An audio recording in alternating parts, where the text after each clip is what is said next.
பெரியவா போற்றி பெரியவா போற்றி பெரியவா எந்நாட்டவர்க்கும் இறைவா போற்றி இறைவா போற்றி இறைவா சர்வஜா சர்வவியாபிமா பெரியவா சரணம் மகா பெரியவா சரணம் சர்வஜா சர்வவியாபிமா பெரியவா சரணமாய பிறப்பருக்கும் மகா பெரியவா போற்றி மாய பிறப்பருக்கும் மகா பெரியவா போற்றி அபார கருணா சிந்தம் ஞானதம் சாத்திரபுரம் ஸ்ரீ சந்திரசேகர குணம் படமாமுதர் கலியுதேவன் காட்சிமணி ஜீவிட்டு பிரத்யேகமாக மகாபிரியோட பக்தர்களுக்கு ஏற்பட்ட கொண்டிருக்கும் அனுபவங்களை ஒவ்வொரு நாளும் ஒரு அனுபவத்துக்கு ஒரு தலைப்பு அனுபவத்தோட தலைப்பு சரியாக 15 வருஷம் கழித்து வந்து பாரு. சரியாக 15 வருஷம் கழித்து வந்து பாரு. இந்த அனுபவத்தை சேஜ் ஆஃப் மன்சி அதுலேருந்து போட்டார். இது ஃபேஸ்புக்கில் ஸ்ரீமதி காயத்ரி அப்படிங்கிறவா ஷேர் பண்ணியிருக்கா ஃபேஸ்புக்கில். அதான சேஜ் ஆஃப் காஞ்சி அந்த வெப்சைட்டில் வந்தது. ஆனால் இவ தான் வந்து ஷேர் பண்ணியிருக்கா அப்படின்னு சொல்கிறது. இதுக்கு இந்த சேனல் சப்ஸ்கிரைப் பண்ணாலும் பண்ணுங்க, தானே பாருங்கள். மெட்ராஸு பக்கத்தில் இருந்த ஒரு இடம்னு அதில் சொல்கிறா. அந்த அனுபவத்தில் அது எந்த இடம்னு குறிப்பிடலை. அது வந்து அந்த 800 பக்கத்தில் இருக்க ஒரு வேளை அந்த இந்த இருக்க அந்த இதுவாக இருக்கலாம்னு தோன்றுறது. நான் நினைக்கிறது அதெல்லாம் தெரியல. அங்கே ஒரு கரும்பு தோட்டம் இருக்குது அப்படி இப்படின்னு ஏதோ சொல்கிறா. அது எந்த இடம்னு தெரில. அதில் வந்து மகாபெரிவா அங்கே இருக்கா. அந்த இடத்துல இருக்கும்போது ஒரு நாள் மத்தியானம் சரியாக 2 மணி ஏகப்பட்ட வெயில், உக்கிரமான வெயில். காவி ட்ரெஸ்ஸை போட்டுட்டு அழுக்காக இருக்கா மாதிரியும் பரட்ட தலையோட தாடியோட மீசையோட வயசானவர் ஒருத்தர். அவர் சாது அப்படின்னு மற்ற பேருக்கு யாருக்கும் தெரியாது. ஏன்னா அவர் பார்த்தா அவர் இப்படிலாம் இந்த தோட்டத்தில் இருக்காரே, அவர் பெரிய சாதுவா பெரியவரா அப்படிங்கிறது பரமேஸ்வரனுக்கு தான் தெரியும். ஆனால் பார்த்தா யாருக்கும் அவ்வளோவா பிடிக்காது. பார்த்தா அந்த தோற்றம் எல்லாம் என்ன அப்பியரன்ஸ் தானே. இப்போ எல்லாருமே நல்லா டிப்டாப்பாக இருக்கணும். அவன் அயோக்கியனாக இருந்தாலும் நல்லவான்ருவாளே. அதுதான் இப்போ உலகம் வந்து அப்படி தான் இருக்குது. இவர் வந்து அங்கே வந்திருக்காரு. அந்த பெரியவா எந்த இடத்துல இருக்கா? அங்கே தான் இருக்கா, ஆனால் காணோம். அங்கே அவர் ஹிந்தியில் தான் பேசுகிறாரு. வந்த உடனே ஒரு தோரணையாக அவர் என்ன பண்ணார், அங்கே இருக்க சிஷ்யர்கிட்ட அணுக்கு தொண்டர்கிட்ட ஹிந்திலே, அது என்னன்னு தெரியல, ஹிந்தியில் என்ன சொல்லலான்னு எனக்கு தெரியாது, அவர் ஹிந்தியில் தான் சொல்லியிருக்கார். அது வந்து அர்த்தம் என்னென்னா, எங்கே அந்த காஞ்சி சன்னியாசி அப்படின்னு கோபமாக கேட்டார். ஒரு சன்னியாசிக்கு அந்த கோபம் வரக்கூடாது அப்படி கேட்டார். இந்த மாதிரி 2-3 தடவை கேட்டார். அந்த சிஷ்யருக்கு வந்து அவரை ஹேண்டில் பண்ண முடியல. ஏன்னா இவ்வளோ கோவப்படுறவர்.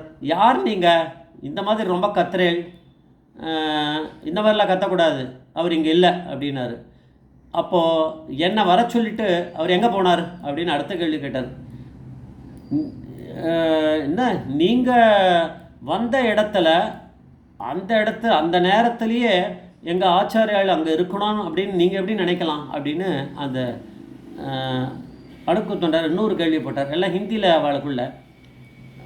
உடனே சரி, இது இப்படி எப்படியோ இந்த மாதிரி ஒன்றும் ரூலும் இல்லை அப்படின்னு அந்த அணுக்கு தொண்டர் சொல்லிட்டார். ஏன்னா வந்தவர் கத்துறாரு. அதனால் சரி எப்போ பார்க்கலாம் அப்படின்னு அடுத்த கேள்வி கேட்டார். அப்போ மத்தியானம் 2 மணி இல்லையா, சாயங்காலம் ஆகும் அப்படின்னு அவர் அதே தோரணையில் அவர் பதில் சொன்னார். சரி எனக்கு அதெல்லாம் நேரம் இல்லை, நான் வரேன் அப்படின்னு கோபமாக நடந்தாராம். ரயில்வே ஸ்டேஷன் நோக்கி கொஞ்சம் நடந்து போயிருக்கார். ஏன்னா அதில் தான் வந்திருக்கார் போல இருக்கு, திருப்பி போயிடலான்னு நின்றுருக்கார். இதை வந்து வேகமாக ஓடி போய் அந்த சிஷ்யருக்கு தான் தெரியுமே பெரியவா எங்கே இருக்கான்னு. கரும்பு தோட்டம் இதை பக்கத்தில் இருக்கா, அங்கே இருக்கா. பெரியவா கிட்ட போய் நடந்தத விஷயத்தை வேகமாக சொல்லியிருக்கார். பெரியவா என்ன சொல்லலான்னா, போ அவன் போயிட்டே தான் இருக்கார், அவர் போயிட்டே தான் இருக்கார், அவரை கூட்டின்னு வா அப்படின்னார்.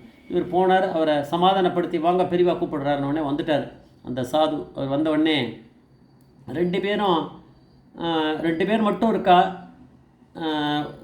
1 மணி நேரத்துக்கு மேலே பேசியிருந்தாளாவா. என்ன பேசியிருந்தா என்னெல்லாம் தெரியாது. அப்புறம் அவர் அந்த கோபத்துலேருந்து வெளியில் வந்துட்டார். நல்லபடியாக பெரியவா கிட்ட பேசிகிட்டு இருக்கா. என்ன பேசினான்னு யாருக்கும் தெரியாது. பெரியவாளும் அந்த சன்னியாசி மட்டும்தான் இருந்தாலாம். அப்புறம் முடிச்ச உடனே பெரியவா என்ன பண்ணாலாம், அந்த அதே சிஷ்யரை கூப்பிட்டு, பெரியவா எப்படியுமே இப்படி தான் லீலைகள்லாம் பண்ணுவார்.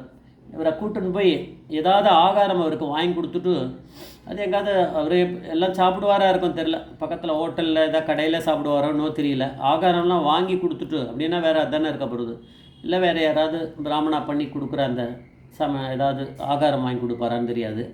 வாங்கி கொடுத்து இவரை கொண்டு போய் ட்ரெயினில் ஏற்றி விட்டுட்டு வந்துடும் அப்படின்னாராம். அவர் போனாராம், வந்தாராம். போயிட்டு வந்திருக்கார் அவர். பெரியவா வந்து சொன்னாராம், சாவகாசமாக பெரியவா அங்கே இருக்க 1-2 அணுக்குந்தட்டர்கிட்ட சொன்னாராம், பரதன் எப்படி ராமர் வந்து வனவாசம் போயிட்டு திரும்பி வர வரைக்கும் காத்துட்டு இருந்தானோ அந்த மாதிரி இந்த சாது வந்திருக்கார். இவர் துர்வாசர் மாதிரி ரொம்ப முன்கோபி, யாரும் இவர் கூட இருக்க விரும்ப மாட்டா. ஏன்னா இவர் கோபம் வருது இவருக்கு. நான் காசி யாத்திரை போகிறச்சே பெங்காலில் இருக்கக்கூடிய மிட்னாப்பூர் அப்படிங்கிற வழியாக போகும்போது அங்கே ஒரு கேம்பில் இருந்தேன். இவர் இருந்தார், இங்கே வந்தார், 2 நாள் இருந்தார், என்னை பார்க்கணும் பேசணும்னு. 2 நாளும் என்னால் பேச முடியல. 2வது நாள் முடியும் போது அப்பவும் இவர் வந்து என்ன பண்ணார், கிளம்பிட்டார். தூரத்தில் உட்காந்து ஏதோ பார்த்துட்டே இருந்திருக்கார், பேசலை, ஒன்றும் பேசிக்கல. அதை இன்றைக்கி தான் பேசியிருக்கார் போல இருக்கு. எழுந்துட்டார். எழுந்து அவர்கிட்ட போயிட்டு அதை பெரியவா சொல்கிறாரு, இவர் ஒரு யுக புருஷர், ஒரு சித்தர் அப்படின்னார். அப்படின்னா பெரியவா கிட்டேருந்து அந்த மாதிரியான ஒரு வார்த்தை வருதுன்னா நிஜமாகவே நம்ம சிவன் சார் மாதிரி அவர் அப்படி தானே சொல்லுவா. அப்பேற்பட்டவர் போல் இருக்கவர். அவர் கிளம்பிட்டார். கிளம்பும்போது கூட எதுவும் பேசிக்கலை. அந்த துர்வாசர் மாதிரி வந்தவர் அப்போது அந்த காலத்தில். நான் உங்களை எப்படி திருப்பி எப்படி உங்களை பார்க்குறது அப்படின்னு பெரியவாளை கேட்டாராம்.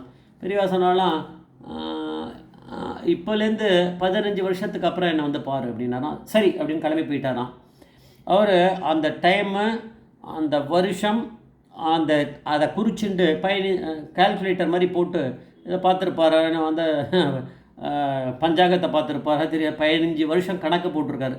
போட்டு அந்த 15 வருஷத்துக்கு அப்புறம் வர கரெக்டான அந்த நாள் கிளம்பி வந்துட்டார்.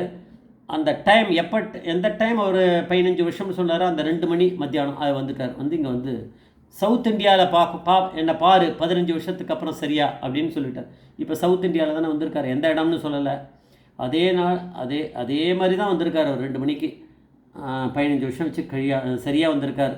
அப்போ வந்து இந்த புத்தியெல்லாம் இவர் சிம்பிளாக சொல்லிட்டார் பெரியவா. ஆனால் அவர் அந்த 15 வருஷத்துக்கு கணக்கு பார்த்து அவர் இங்கே வரவழைச்சுது. இந்த பரமேஸ்வரன் நினைக்கலன்னா, மனசு வைக்கலைன்னா அவர் வந்திருக்க முடியாது. அதனால் இது வந்து மகாபிரியோடைங்கிற பரமேஸ்வரன் நினச்சாதான் நடக்கும். சரியாக 15 வருஷம் கழித்து என்னை வந்து பாரு அப்படின்னா பெரிய அனுகிரகம் இருந்தால் தான் நடக்கும். ஜெய் ஜெய்சங்கர மகாபிரிய பாதவிச்சரணம்.